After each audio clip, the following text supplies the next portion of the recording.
माझ्या थालीपीठाची रेसिपी बघण्यासाठी तुम्ही माझ्या चॅनलवर पूर्ण रेसिपी बघू शकता आणि आवडल्यास लाईक करा, शेअर करा आणि सबस्क्राईब करा.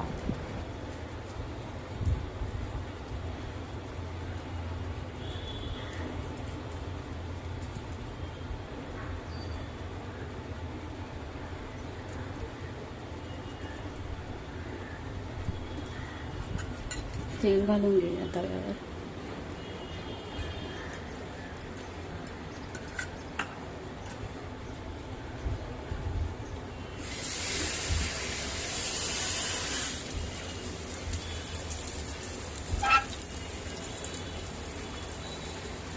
चारी बाजूने थोडं थोडं तेल घालून घेऊया.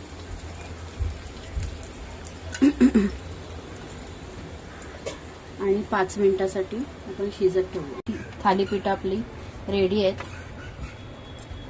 त्याच्यासोबत चटणी,